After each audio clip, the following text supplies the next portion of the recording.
Hello and welcome to the Knicks-Verse. My name is George, and today we're going to talk about the trade deadline that's coming up, March 25th. What should the Knicks do? Should the Knicks be buyers or sellers? But first, if this is your first time here, or if you haven't subscribed yet, please subscribe, hit the like button. Support is greatly appreciated so we can keep doing more of these videos. Okay, so the question is, what do we really want? What do we want as Knicks fans? Do we want it to just be also-rans? Do we want to develop a team that's just good enough to die in the second round? Or do we want a team that gives us that intense, that excitement that we had in the 90s? Where a championship was within the grasp. Yes, we went to 2 finals, didn't win, but how incredibly exciting was that? I bet most of the people who watched this have recollection. Actually, probably not. Most of you guys are probably really young. You probably only remember the post 2010 Knicks, which, look how fun that was. That was fun. You know, having that little run that we had in, what was that, 2013? But it was a little run and it died fast. One of the reasons that I started doing this is just to get my voice out there, along with all the other voices that want to steer the conversation and the expectations towards one goal. A ring. Maybe 2 rings. What about 3? All right, we're dreaming now. But 1 ring, at least a chance, a hope of a ring. The dream of the ring. Okay, the one thing we definitely don't want to do, and I love Melo. He was definitely my son's favorite player when he was on the team. But we sacrificed so much as an organization. We gutted our depth to acquire him. And then draft picks and on down the line. So then it created this situation where, okay, Melo has an expiration date, despite the fact that he's still playing today. But I'm talking about as a number 1. He had an expiration date. So the organization had to scramble. How can we put other quality players around him within 1, 2, at the furthest 3 years so that we can win a championship? We all know how that worked out. It didn't. And it set the organization back for a while. We're still, I could say, kind of in that right now.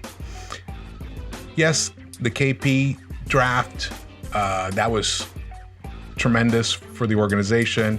Finally got, someone that we thought could be an all-star. And, but that was fumbled. Let's just say. Let's just say. It was a terrible, terrible turnover. It was like watching Juju from last year. No handle Randle. That's what happened with that. But look at this. We've somehow miraculously turned that into Julius Randle himself, which all the credit actually goes to him, to what he's become now. But that actually is a part of this story, what we do with Randle, basically.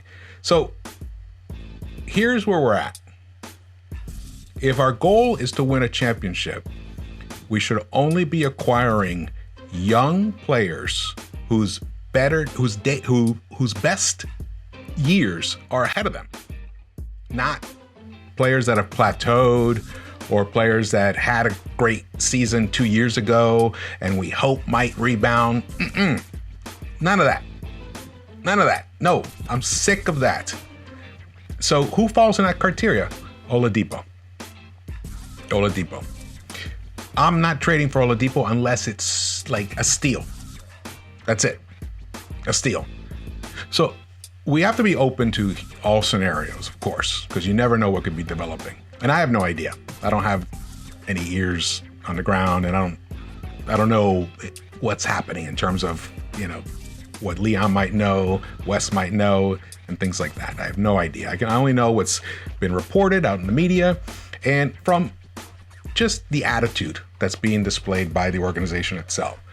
So they seem to be a little bit stuck right now. They're saying, we're gonna go slow and develop our players to become a championship organization, change the culture. But at the same time, there's this sense of win now. Knicks' first 15 games were 7-8. The next 15 games, 7-8. So we're in the playoff hunt without having sacrificed anything yet. Could we continue? If we stand pat, can this team actually get through the play-in and get into the playoffs? I think yes. That's my feeling, but that's a whole different conversation. Back to buyers and sellers. If we were to be buyers right now, we'd be buying on the high because there are a lot of other teams that have assets that are just easier to turn. The assets that we have of tremendous value are assets that we should not be giving up. RJ, IQ, Mitch, and even Obi to a great extent. And I'm going to put in that category Julius Randle. Absolutely. Trading him right now, even though there's a tremendous argument and a good argument that he's at his all-time high in terms of value. So what do you do? What do you do with stocks? You sell high, you sell on the high. However, what do people who don't need to sell do?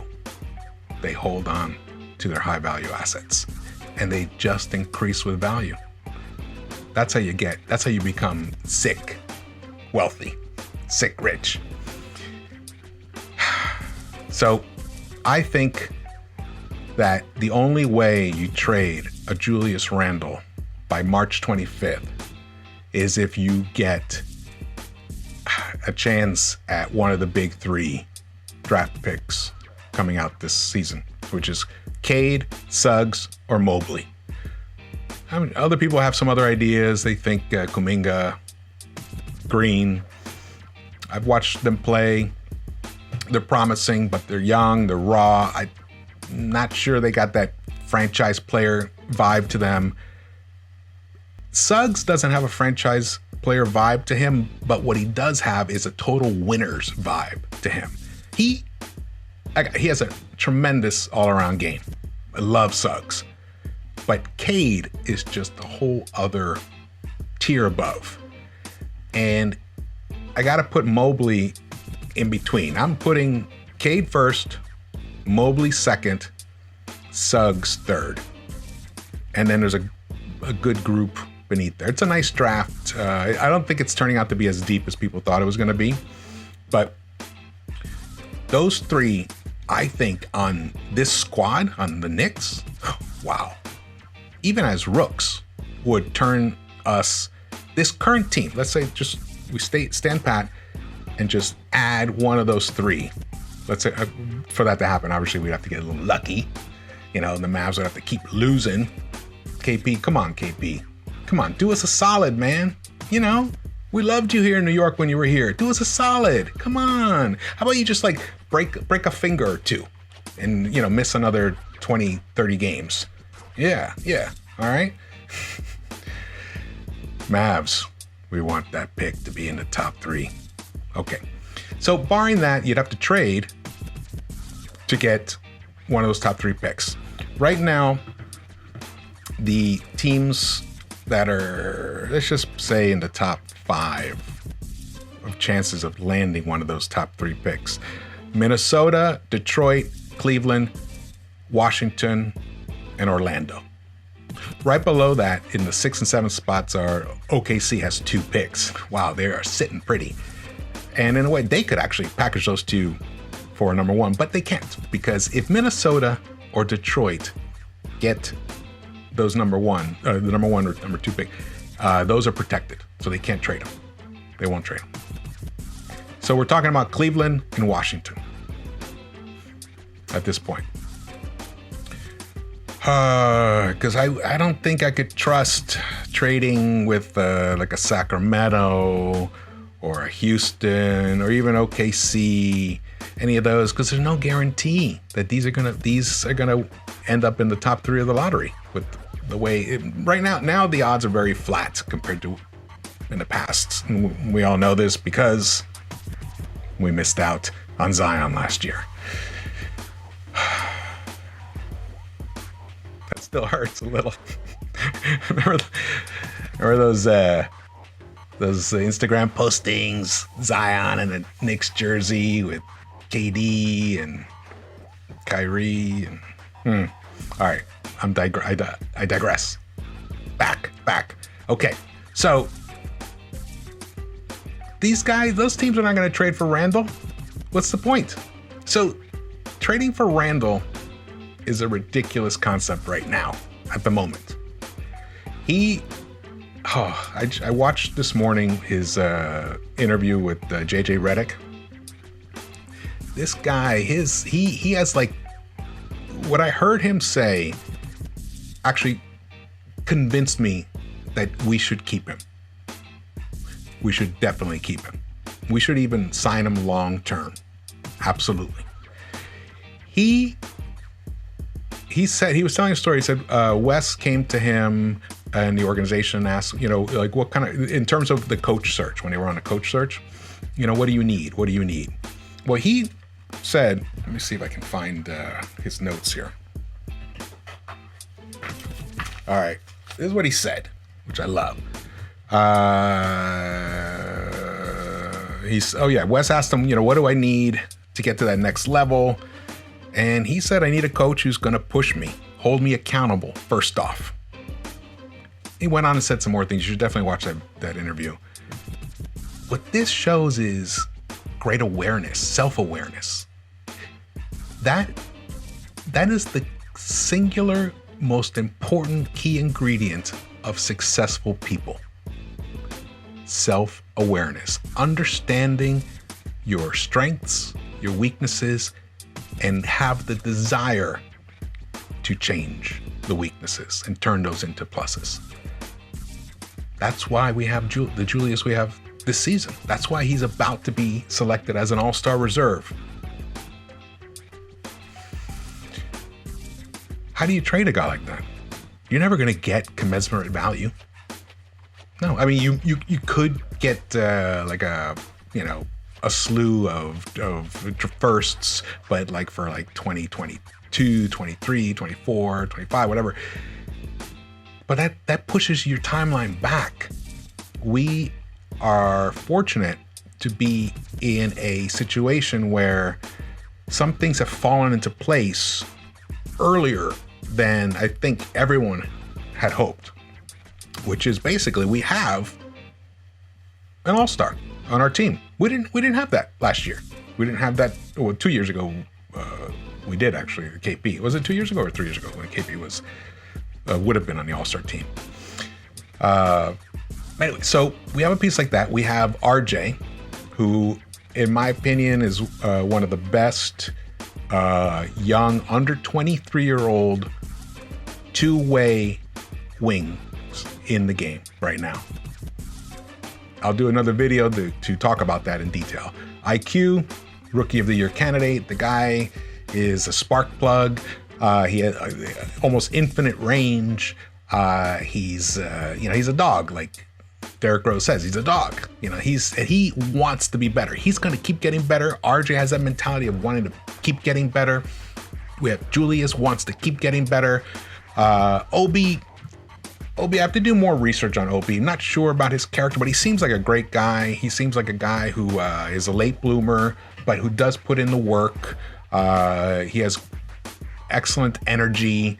So he's promising, even though he hasn't shown us much this season. There's been little flashes of it.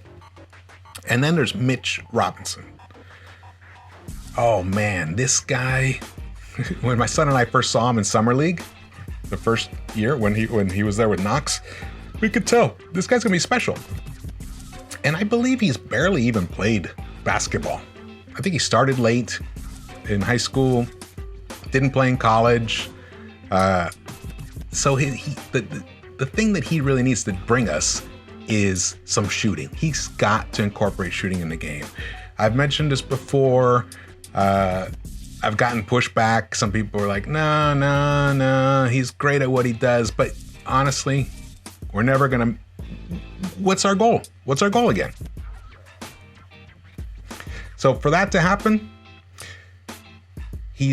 has to start taking the wide open threes that when they present themselves. This may mean maybe once a game, or even let's say this might be once every other game, just to keep people honest on defense. And who knows? He might start hitting those. All we need from him is to hit 1 out of 3. He hits 1 out of 3, and with his efficiency around the rim, oh man, think about it. Think about what's happening. It was just in your head. Just start envisioning what this can become. And remember how young and raw he is, and how much growth he's made this year over last year. Last year, he may have had more exciting, highlights and moments, but he was getting lots of fouls. He wasn't on the court, so because of foul trouble. He's really gotten that under control this season, which is fantastic. So what are we talking about? We want high ceiling guys, young, high ceiling guys, good character, good work ethic, that'll mesh well with the group that we had. So what I'm saying is we want to build around our core. Yes, I'm not down for giving up our current assets for a pie in the sky situation. Bradley Beal? No. Sorry, I love Bradley Beal, but the dude doesn't play defense. I hate to say it. He's a total liability in the defensive court, which is why he's got to score 35 points a game.